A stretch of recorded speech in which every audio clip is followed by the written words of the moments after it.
I'm here with Randy Shaw. He retired in 2020 after managing the Brackish Groundwater National Desalination Research Facility in Alamogordo, New Mexico.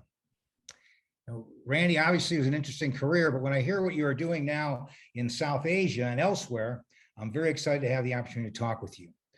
But before we go there, please, why don't you talk a little bit about your background and the work that you did at Alamogordo? Okay. I tell people that to really understand me and understand my background, you have to understand that in high school, I gave my life to Christ, and he totally affected the way I looked at life and the way I went about business and everything else. So I have a little bit of an unusual career background. I went to college and got a degree in agriculture engineering, intending to use it overseas. And I ended up working with Native Americans for 21 years and mainly on large irrigation projects. And the two large projects that I worked with all involved water stress conditions. So it was unusual for me to have a big meeting without lawyers present. I did lots of work. We had lawsuits to deal with, but I learned throughout those 21 years the nature of water stress conditions, and even in our country, and how difficult they are to deal with. Mm-hmm. And then in 2010, I applied for being the first full-time manager of the Brackish Groundwater National Desalination Research Facility. And I was able to get the job. I managed it for 10 years.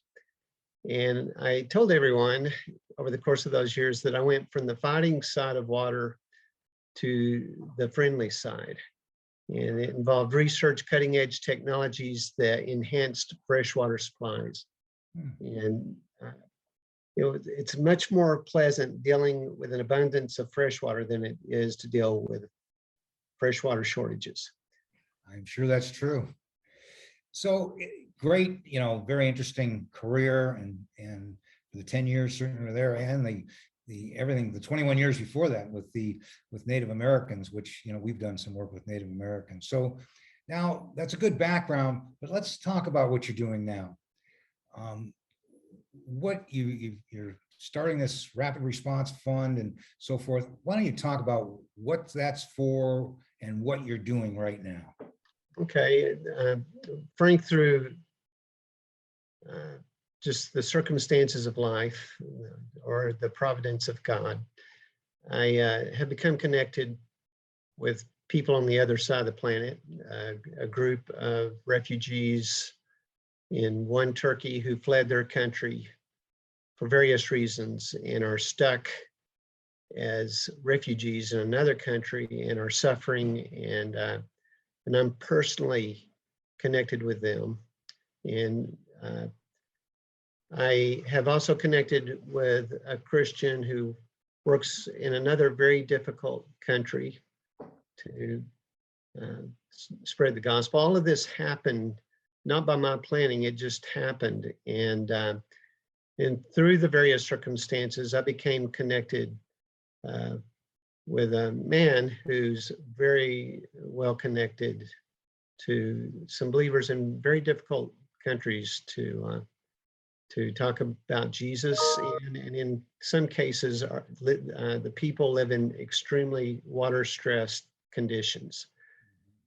And so what I discovered is in all of these situations, from refugees to people living in water-stressed situations, is that, first of all, this amazing technology called Zoom lets me work from here in the States on the other side of the planet. It's put me in a position to see the kinds of needs these people run into, and all of them, so many of these needs need money. And I saw that I was incapable myself of supplying adequate funds. I wouldn't be able to, it was unsustainable. And so one of the groups I'm working with I ran an idea by them. The idea being that I'd like to find 10 people, each to give $1,000 a piece once a year. So we'd have once a year, $10,000 to work with. And it would go into what we would call a rapid response fund.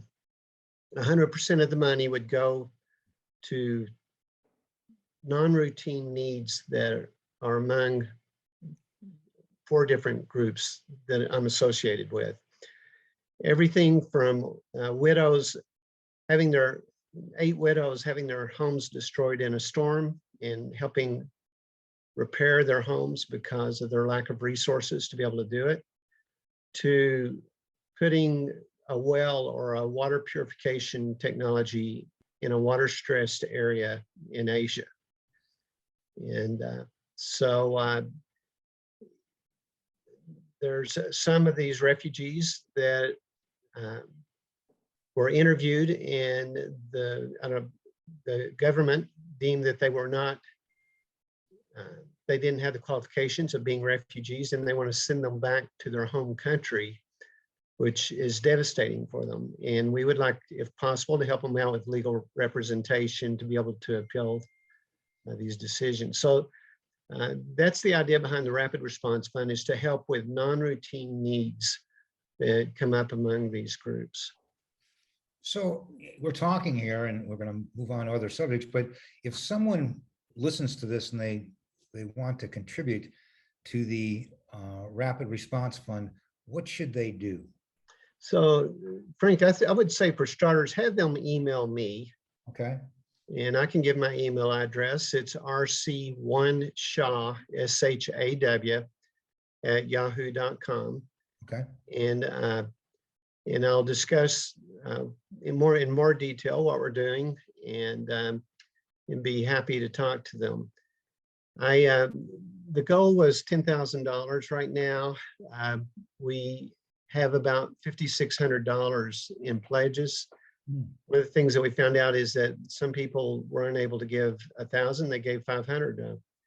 One person, I just mentioned this to him before I could say anything, donated $110. But we've raised about $5,600 in pledges. Great. So give an example of the kind of impact that you're expecting from the financials, the money that's being donated for the Rapid Response Fund. What kind of impact do you think you're going to have? Well, by many people's standards, they would say it's not much of an impact. But if you were in the shoes of some of these people that will benefit from these funds, it would mean the world to you. It would be totally unexpected. It would be life-saving. And for some who've never experienced the love of Christ, it can truly be life-changing to see his love coming through people and directed at them. And so that's the kind of impact I expect. I don't expect anything dazzling. I expect individual lives among the billions of people on this planet. I expect some people to have their lives blessed and helped through a very, very difficult situation. We will be needing funds when we get our first project underway in Asia, in a desert region. We're sending one of our people over there to check out on the ground the various potential project areas. And it takes money to do all of that. It'll take money to put a well in the ground, put a pump in. If it's water purification, it's going to take money for solar panels and for a desalination system. So, but all of these things ultimately are driven by Christ's love that he has for these people and that he's put in our hearts for these people. So with that, you over time, and you've been with GlobalWaterWorks for actually quite a while. You're establishing a partnership with GlobalWaterWorks. Why Global Waterworks? What value do you see in Global Waterworks? I was managing this national research facility, and most of our focus had been in the arid West. And I got an email about a World Water Day event in Chicago. And normally I wouldn't go in that direction. And usually when I travel, I'm looking for potential clients and to put the facility on people's radar so they would know when they have a technology that needs to be tested, we're the perfect place to come. So on a very spur of the moment, I probably with just a week's notice, I decided I was going to go to Chicago to this event. And I get there and I'm working my way through a crowd of people at the entrance to the room where the talks are going to take place. And they put the coffee and cookies right there at the doorway. And so it was really jammed up. So I'm squeezing my way through, and this lady sees me. Her name's Mary Eggert, the founder of GlobalWaterWorks. She sees my name badge, somehow works her way through the crowd over to me and says, "Wow, you come a long ways to this event." And so she started, she seemed like she knew me, and it's like, I didn't know her. And then she started telling me about Global Waterworks, took me over to the side and introduced me to one of her colleagues. And that started the journey with Global Waterworks. I learned what you all are doing and all the connections you're making, not just in the United States, but around the world. Mary was instrumental in putting us in touch with someone in Asia that's very much an expert on water in the region that we're working in. And it's been just a delight to know you all. We all share Christ in common. And to me, that means the world. And so that's how I met Global Waterworks. And I love what you are doing. You're looking at meeting the world's needs in a very tangible way.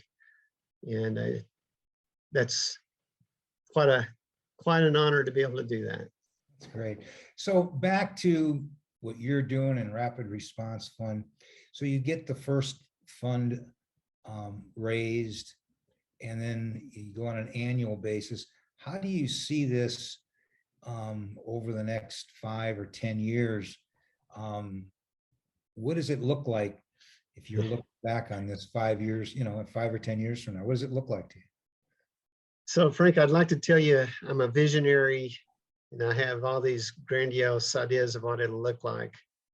Right now, I'm having a hard time looking past the first year. I understand.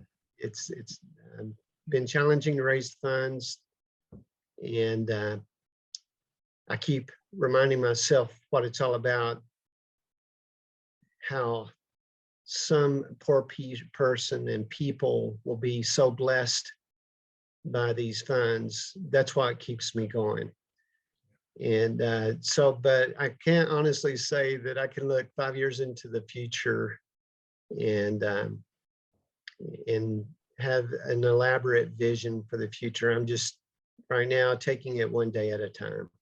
Well, and I know that the world comes to Christ, the world gets saved one person at a time, and you're filling those needs. I mean, just like Christ when he was in front of the 5,000, he says, "Well, we got to feed them because take care of the physical needs, so they can hear the spiritual need." So that what you're doing is great work, Randy, and I just want to thank you so much for spending this time with me today. I want to thank Global Waterworks for being so helpful, for providing me a place as a technically oriented Christian to come together with you and Mary and some others and discuss and pray about how we can help people in the area of water. And it's really an honor. I appreciate all that you and Mary are doing. I'm always amazed at how hard you work, how hard you and Mary work. And I just appreciate you both very much in what you're doing. Randy, thank you so much. My pleasure.